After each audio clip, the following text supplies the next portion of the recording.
As a podcast editor, I know what it's like for long nights and sitting at the computer and your eyes just start to go down. You're nodding out, trying your best to finish your workload. You can slam down a bunch of monsters and Red Bull and slowly kill yourself. Or you can go with God's nectar. Kevlar Joe's Coffee Company. They're a proud sponsor of the show. Check those guys out. Many times I drink me some of that Flightline Joe. Perks me up, man, gets me going without all the jitters, helps me power through projects. So help support the show, help support a brother in Christ and a small business owner with Kevlar Joe's Coffee Company. What's happening? What's up? Hold out your glass because we're about to fill it up. Welcome to the Prometheus Lens Podcast, the place where the conversations are always enlightening. I'm your host, Justin, and today we got an honored guest and dear friend of the show, and you may recognize his voice because he was kind enough to do our intro. Today we got Derek Gilbert with us. Derek, how you doing? Justin, it's good to be here. It is an honor, sir. Thank you for having me.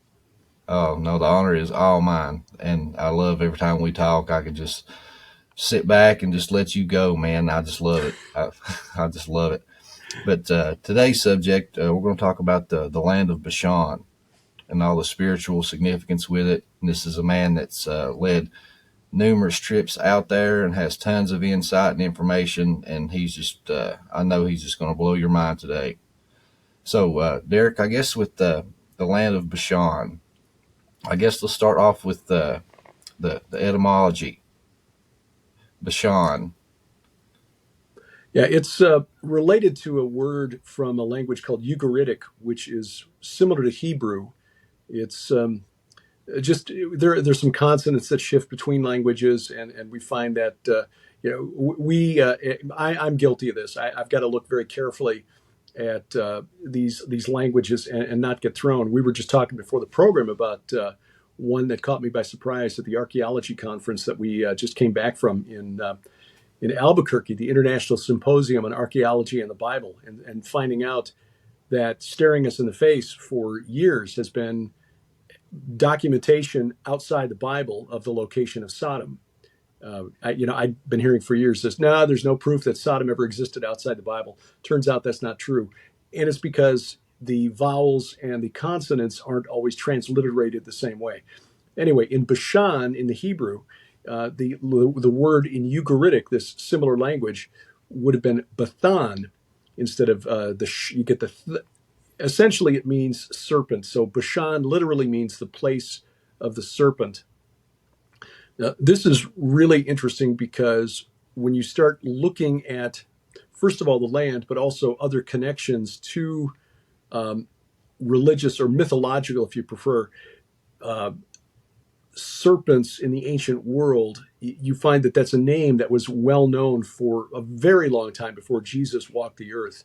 In the 26th century BC, so we're talking, 2500 BC, somewhere thereabouts, there's a small inscription that was found in what is now Iraq, the middle part of Iraq, that depicts the warrior god Ninurta. He was like an agricultural god, but also a warrior who was battling a seven-headed chaos dragon that was named Bashmu. Well, Bashmu is just the Akkadian form of Bashan or Bathan. So now you've got this connection between what scholars call the chaos kampf or the chaos struggle, which was a common story in the ancient world where a warrior god like Ninurta or Enlil or Marduk, or even further back, the sky god Anu, would have to subdue a chaos dragon or a chaos monster in order to bring the world into being suitable for humans. They had to create order out of chaos, in other words. The names changed in the ancient Sumerian myth. It was Tiamat, the chaos monster.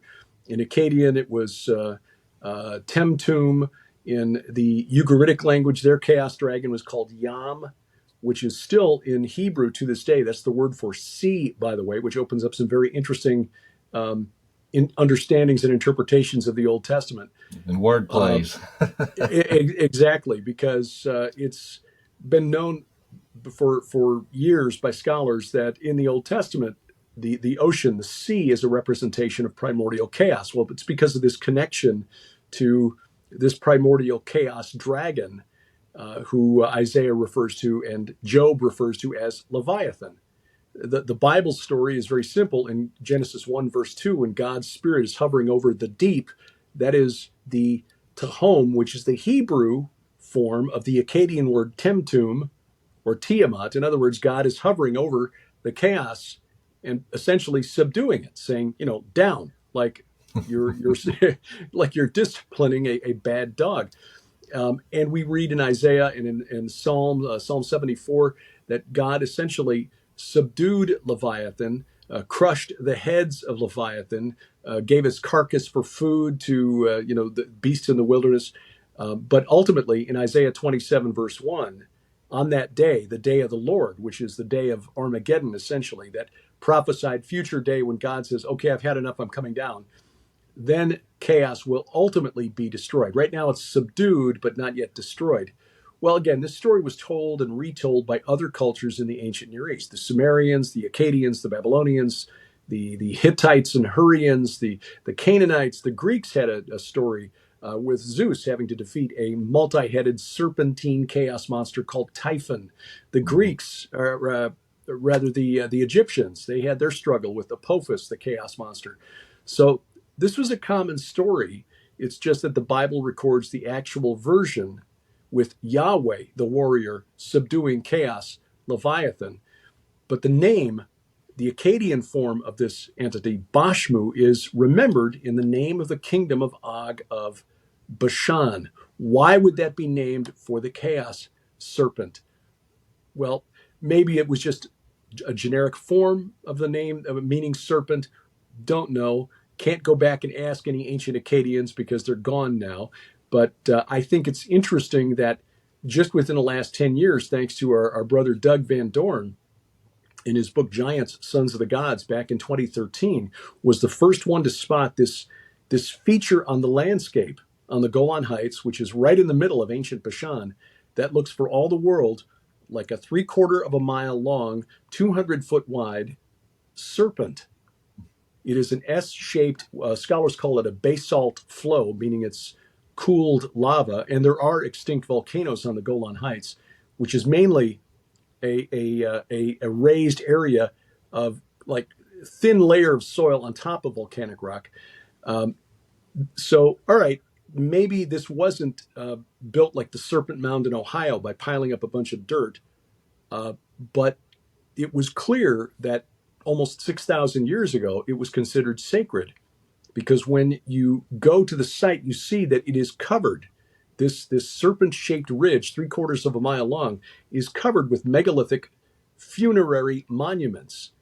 They're not tombs because they've not found any bodies buried in these things, but they are dolmens covered with cairns. A dolmen is usually like a table-like structure with two vertical slabs of stone with one across the top. There are about 140 of these on the back of this structure, which is just 1/4 of a mile north of Gilgal Rephaim, which is that massive megalithic structure made of like 5 concentric rings of stone around a central tumulus, which is sort of an artificial cave, an artificial netherworld. So you've got this structure or this complex of religious sites that, according to the most recent excavations done by Dr. Mike Freakman, who's been a guest on my podcast and will be again soon, probably dates to about 3700 BC, Gilgal Rephaim, that is. But he's found evidence that there was an older structure that appears to have been dismantled to build Gilgal Rephaim. So this could go back prior to 4000 BC. Now, this is 30 miles south of Mount Hermon, and your viewers may be aware that Mount Hermon in the ancient world was essentially the Canaanite Mount Olympus. That's the easiest way to describe it. It was where the gods met. The creator god of the Canaanites, El, was that was his abode, where he would hold court with his consort Asherah and their 70 sons. And that number 70 doesn't literally mean 70; it means all the gods of the nations. The number 70 in the ancient Near East meant it was a symbol that represented all of them, the complete set. So all of the gods met on this 9,000-foot mountain at the north end of Israel, just above the Golan Heights, ancient Bashan, the place of the serpent, which in turn was believed to be the literal entrance to the netherworld. So Og of Bashan was ruling over the gate to hell, basically. Mm-hmm. And at the north end of his kingdom was this mountain, the tallest mountain anywhere near Israel, that was believed to be the mountain where the gods met, except for Baal. Baal's palace was located on a mountain in northwestern Syria, but essentially El, who was like the old man of the gods, the one who created them, the father of all the gods, Mount Hermon is where he met. So going back throughout recorded history, as far back as we got writing, I mean, we even know that from the time of Abraham, what scholars call the Old Babylonian period, say 1900, 1800 BC, that Mount Hermon was known to be a sacred location. In the Epic of Gilgamesh, Gilgamesh and his buddy Enkidu travel from Uruk, which is about a 4-month walk back in the day. So, I mean, this was not like one of the close mountains to ancient Sumer. They had to walk a long way, but they knew that according to the old Babylonian copy of this epic, that was the secret dwelling of the Anunnaki. So something sacred about that place for thousands of years, down to the time of Jesus and beyond.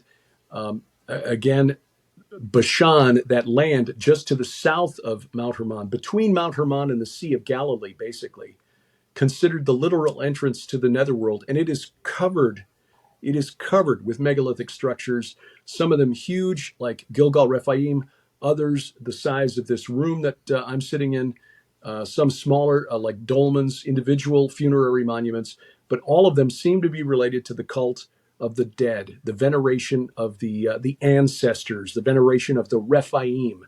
And this was known not just from biblical texts, but from the Canaanites who lived around the ancient Israelites. This was known as a place of special significance relating to the cult of the netherworld. So when we go there, even though there are a few references in the Bible to Bashan, this conflict isn't explicit in the Bible, but it kind of sets the groundwork. It sets the foundation for all of the stuff that's in the Bible, and all of these condemnations of passing children through the fire to Molech and eating sacrifices offered to the dead. All of that is based on the cults practiced by the neighbors of the ancient Israelites. And again, the center of this cult related to the cult of the dead, the worship of the ancestral dead, which were actually demons, seems to be based around ancient Bashan. Which I was wanting to hit on this verse here in Psalm 68 and verse 15 through 23. You know, it says, O mountain of God, mountain of Bashan, O many-peaked mountain, mountain of Bashan, why do you look with hatred, O many-peaked mountain, at the mount that God desired for his abode? Yes, where the Lord will dwell forever. The chariots of God are twice 10,000, thousands upon thousands. The Lord is among them. Sinai is now in the sanctuary.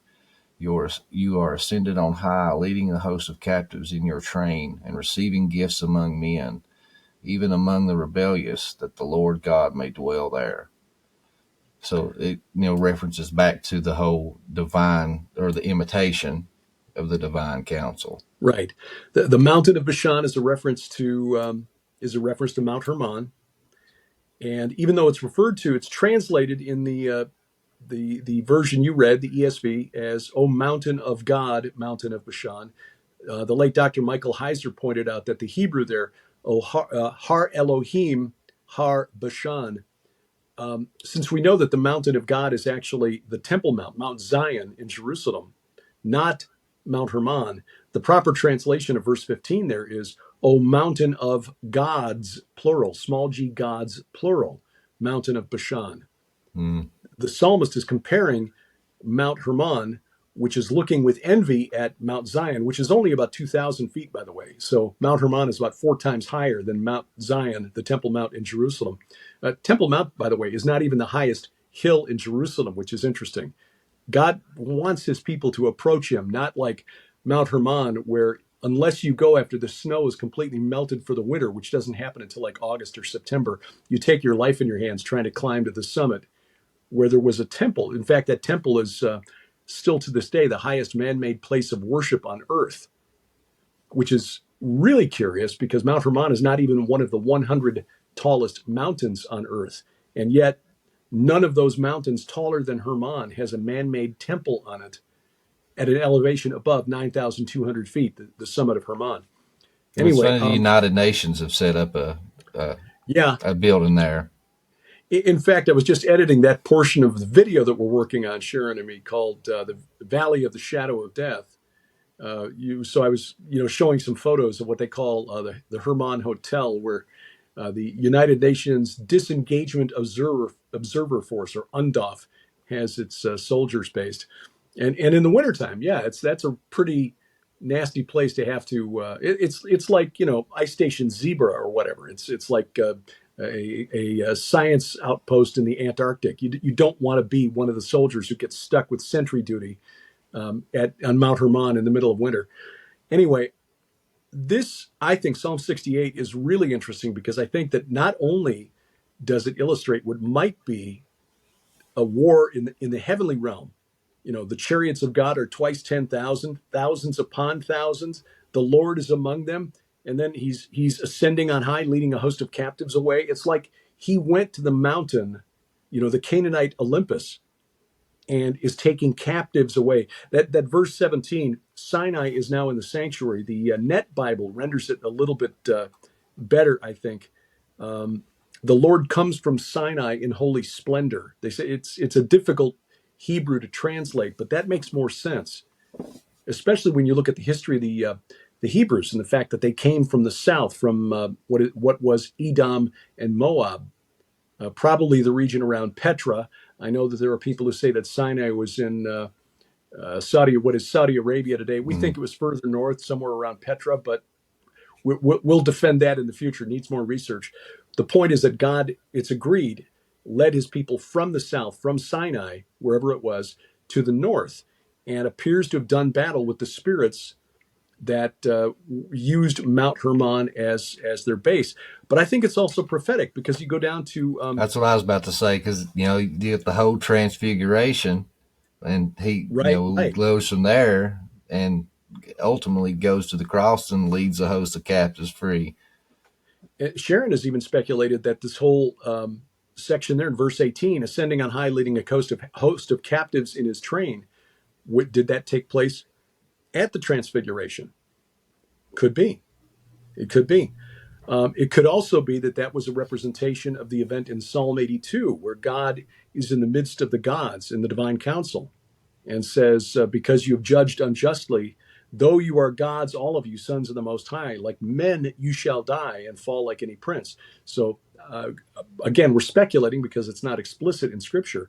But in verse 22 of Psalm 68, the Lord said, I will bring back from Bashan, I will bring back from the depths of the sea, or I will bring them back from the depths of the sea. And in Hebrew, well, again, you're dealing with a difficult phrase to translate. A scholar by the name of Nicholas Wyatt, whose work we've cited in our books a number of times, offers what he thinks is a better translation. From Bashan I shall bring back from the depths sea. But remembering that Yam in Hebrew is also the name of the chaos dragon who was known to the Akkadians as Bashmu or Bashan. In other words, from Bashan, the place of the serpent, I shall bring back from the depths or from the abyss the chaos dragon, Yam, Leviathan, Tiamat. So I think we may be looking at something prophetic here in Psalm 68 that's been overlooked. And this is one of the reasons that we have been so excited to get back to Israel. After 2019, we had hoped to go in 2020. We had to reschedule our tour, which finally went in March of this year. We had to reschedule 4 times because of COVID. Finally got there. We were able to go back. And thanks to Aaron Lipkin Tours, we were able to go a few days early and go to Bashan, go to Gilgal Rephaim, spent the day with Dr. Mike Freakman, who's done the most recent excavations there at Gilgal Rephaim and at that serpent-shaped ridge just a quarter of a mile north from it. And, not to put too fine a point on it, but, when you're looking down from looking down, say, at the images on Google Earth, and you find a serpent-shaped geological feature covered with megalithic tombs that you can see from space, maybe you've discovered the reason, and again, credit to Doug Van Dorn, but maybe you've discovered the reason that Bashan was called Bashan and why that place was, because those 140 tombs, or I should say funerary monuments on the back of that Serpent Ridge, are all there. They're not down on the ground. You know, this thing is elevated like 20 to 25 feet above the ground around it. Between there and Gilgal Rephaim, there are very few of these dolmens or funerary monuments. They're all clustered on the back of that serpent-shaped ridge. So going back 6,000 years, probably, and maybe even further, within sight of Mount Hermon, at least on a day when you don't get a lot of dust coming out of the Arabian desert. But on a lot of days, if it's cleared, you can see Mount Hermon on the northern horizon. And right there in the middle of Og's Old Kingdom is this site related to the cult of the dead. And a quarter of a mile away is this long, a serpent-shaped feature on the landscape that makes the Great Serpent Mound in Ohio look like an earthworm. Mm-hmm. Well, in your book Veneration, you touched on the stela of Mount Hermon, and that you had found, I think, some stone tablets or clay tablets where it described a ritual that they would do on this mountain where they would call forth the travelers, and they would have to wait 3 days. Could you run through that? Okay. I think Yeah. that's pretty Well, I think significant. there are a couple of things here, but that we need that we're separate, but I think they tie together. In 1869, a fellow named Charles Warren, who was an engineer with the British military, was sent by the Palestine Exploration Fund to do a survey of the Holy Land.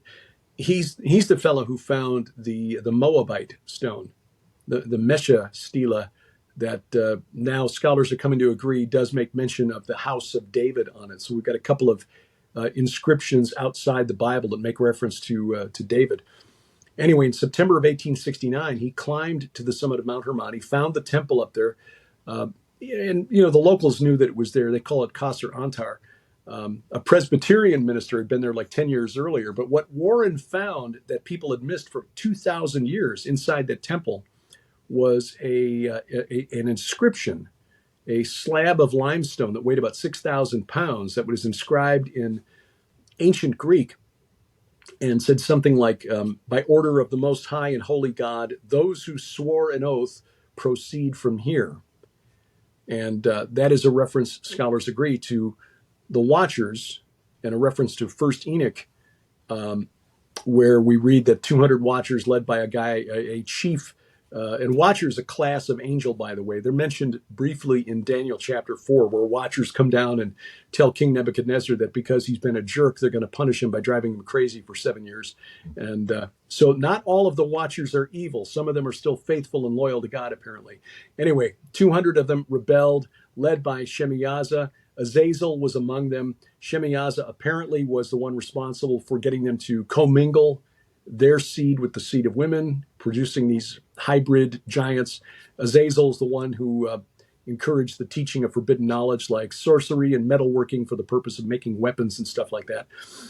This inscription that was probably, it could be anywhere from 3rd century BC to 3rd century AD. Scholars really don't know how to date it, but somewhere in the classical era or the early Christian era. It's clearly a reference to that event. And Warren was able to bring it down the mountain. He had to cut it down. It's like 18 inches wide, about 4 feet high, and it was about 12 inches thick. And he cut it down to about 4 inches thick, and which meant that was 2,000 pounds instead of 6,000. I mean, you really got to want to bring this up to the temple to lug a 6,000 pound piece of rock up 9,000 foot of mountain.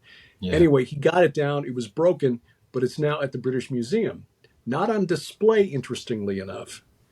But Doug Hamp, in his book, Corrupting the Image, Volume 2, actually got some new information from the translation of that stone that scholars have missed for the last 100 years, 120 years. It wasn't unboxed, even though Warren got it back to London in 1870.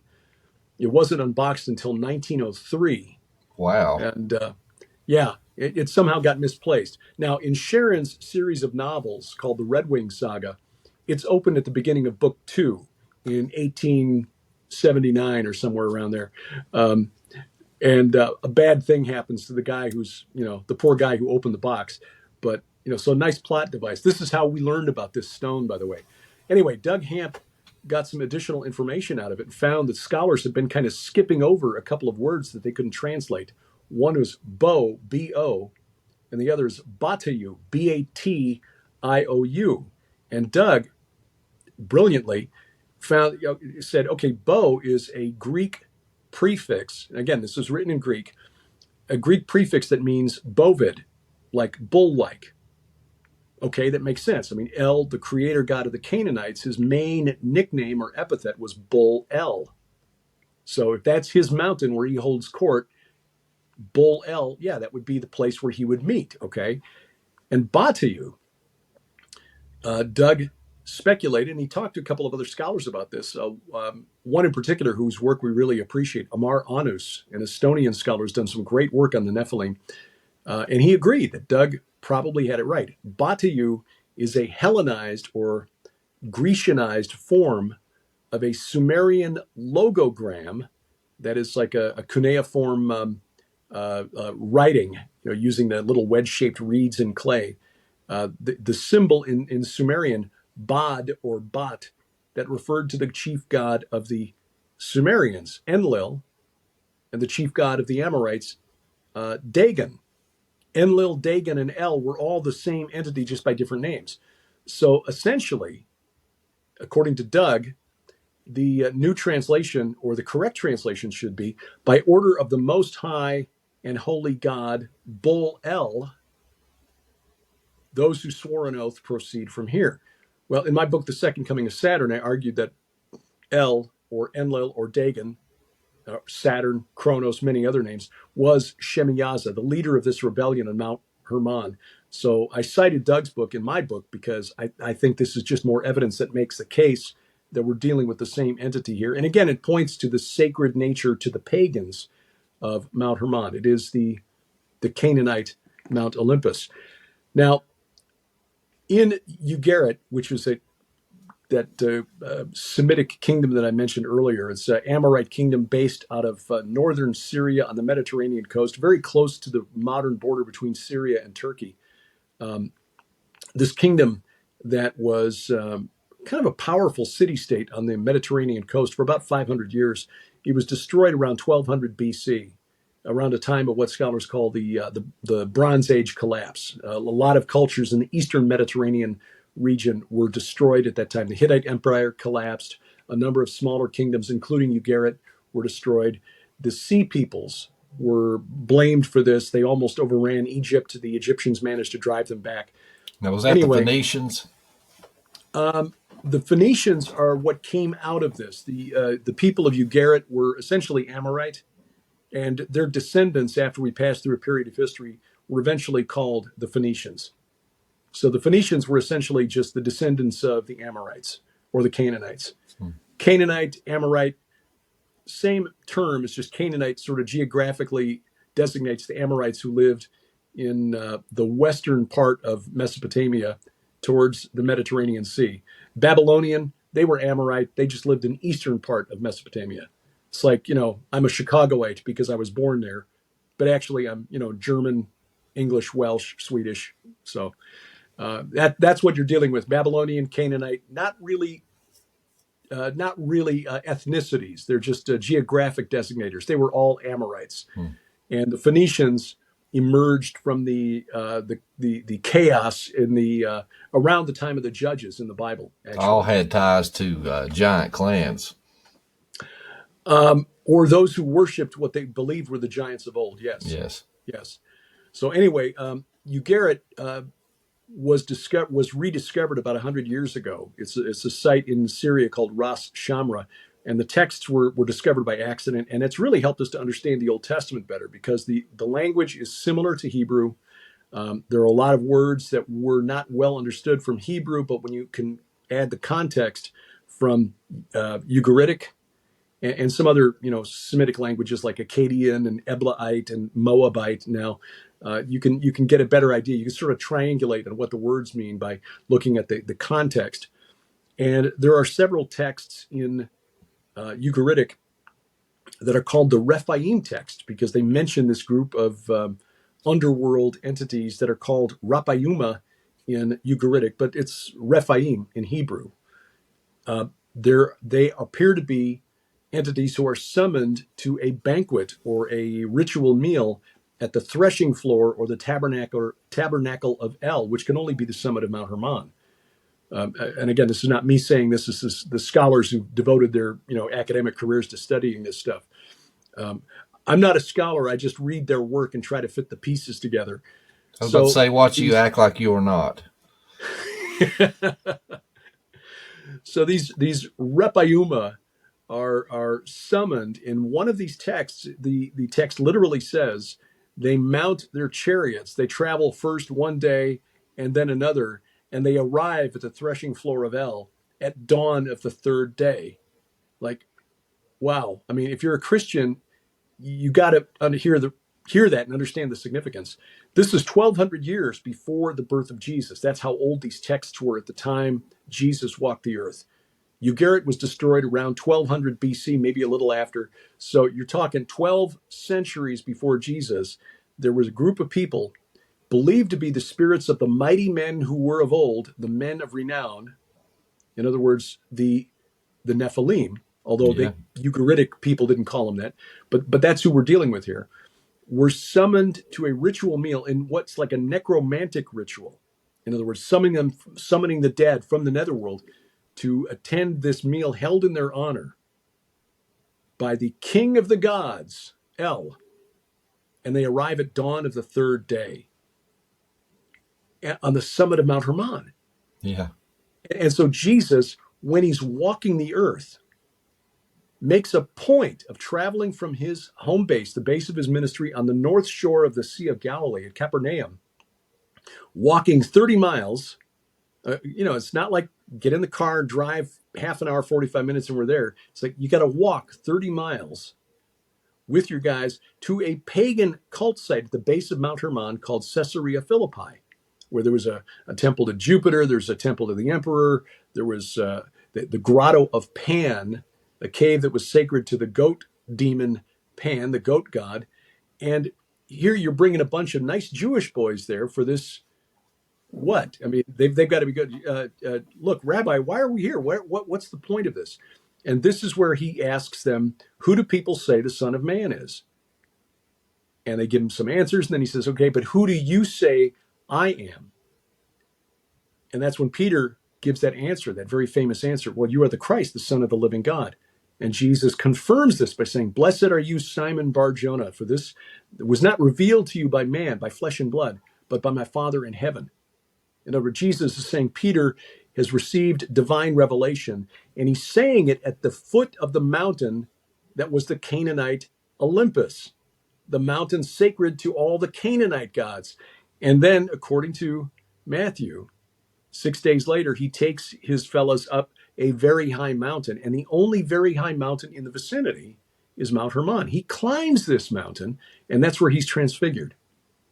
This is not by accident. This is not by coincidence. Jesus was declaring his divinity at the base of Mount Hermon. And by the way, that cave, the Grotto of Pan, according to the first century Jewish historian Josephus, was believed to be the entrance to the netherworld. He wrote that no one had ever been able to lower a plumb line long enough into that cave to hit bottom. They thought it was a bottomless. It's literally the entrance to the netherworld. You throw a sacrifice in there. If it sinks, the gods have accepted it. If it doesn't sink, well, then you're out of luck. They didn't like it. Jesus is standing right there when he says, on this rock, this 9,200 foot mountain, the Canaanite Olympus, I will build my church, and the gates of hell, which is this really big cave right over here, will not prevail against it. I'll tell you, Justin, when we've had the opportunity 3 times now to go through those verses right in front of that cave and people see what Jesus and the disciples saw when he was saying that, you can hear 100 people at a time all go, because it suddenly brings it home. The geography is important. Where Jesus did what he did is important.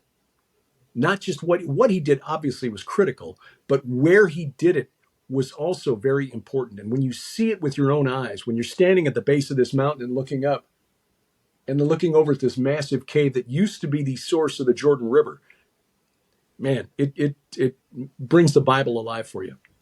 Just watching it on video. I've watched that video of you talking in front of that mountain, and it gives me goosebumps just watching. I could only imagine being there in person. And it does, like you said, it ties so many things together. And I like how Mike said, Mike Heiser, that it was, the beginning of the reversal of the Tower of Babel. He sends out his 70 against L's 70. And then you talked about how on that stone they found that word translated as basically bovine, the bull. Mm-hmm. And then you get in the Psalms, the prophetic texts about the cross. And what does it say? It says, the many bulls of Bashan surround me. In the 22nd Psalm. Yeah, and you get that veil is pulled back so we can see that spiritual warfare going around. And so he went there, he transfigured, claimed his divinity, and said, I'm going to put my 70 against your 70. I'm taking back my nations, and there's nothing you can do about it. So they, they all formed together. Well, we got to kill him. We got to kill him. And they nail him to the cross, and all of them are gathered around, and just laughing, thinking they have won. All the bulls of Bashan are celebrating, and little did they know they sealed their own fate. It was the parable of the good tenant, Yeah. It is eye-opening when you realize that that's what was going on, that there was no incidental or coincidental stuff. It was all very deliberate. I mean, when you look at the sequence of events that led up to that, they had just returned from their side trip over to the region of Tyre and Sidon in Phoenicia. So they were in the Lebanese coast. And when they came back and they returned to Capernaum, the road that led from Tyre to the region of Caesarea Philippi and Dan would have been the route that they took, because they would have had to cross over the Lebanon mountains, across near Dan, which is at the bottom of the Bekaa Valley, and then turn south through the Hula Valley, which is the valley that the Jordan River runs through between Dan and Mount Hermon, basically, and the Sea of Galilee. And again, it's a 30-mile walk from Caesarea Philippi down to Capernaum, where Jesus based his ministry. He could have said, while they were in the vicinity of Caesarea Philippi, oh, by the way, fellas, as long as we're here, let's just, no, he made a special trip back to make that point. And our friend Dr. Judd Burton has said he thinks that he did it at a specific time of year to coincide with a pagan festival, the festival of Paternalia, which was a Roman festival that dealt with the worship of the ancestral dead. Wow. Who, again, were not the spirits of the ancestors. They were the demonic spirits of the giants destroyed in the flood. One of the things that we've researched quite a bit, the origin of demons, and it was the understanding of the early church. It was pretty much unanimous, the consensus in the early church until about the time of Augustine. So for the first 4 centuries after the resurrection, everybody knew that demons were the spirits of the Nephilim destroyed in the flood. What blew my mind was reading that when you go back 6 centuries before the birth of Jesus, the Greek poet Hesiod, who has written a lot of what he is the reason we know a lot of what we know about Greek mythology, or what we call mythology. It was actually their religion. But he wrote that the men of the golden age, when Kronos ruled in heaven, okay, and the term in Greek was moropes anthropoi. When they died, their spirits became daemons.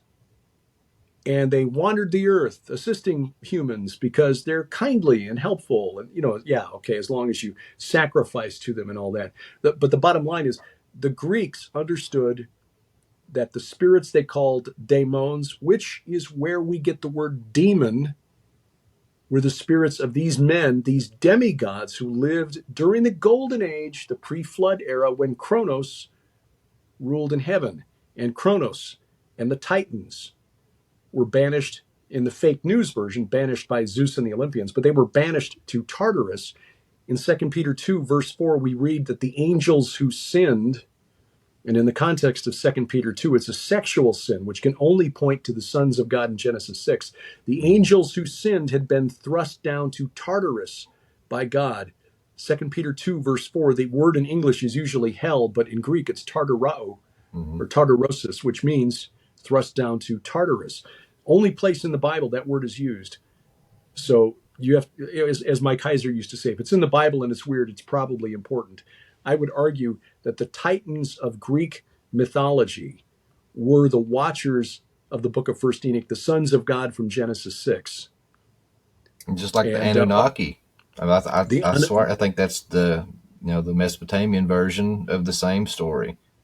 the Anunnaki or the Apkallu. Yes. Again, the story is kind of fuzzy, but again, the pagan version is the fake news version. But yes, by the time of Abraham, the Anunnaki, who had been formerly the great gods of Sumer, had been demoted to the netherworld. They were judges of the netherworld, which is really interesting because by the time of Abraham, that's when you got Gilgamesh trying to fight the monster called Humbaba at the cedar forest of Lebanon. And then once he defeats Humbaba, he penetrates into Hermon and the secret dwelling of the Anunnaki. So even again in the time of Abraham and 4 months walk away in Babylonia, they understood that there was something really creepy and underworldly about that mountain over there in the north of Canaan, Mount Hermon.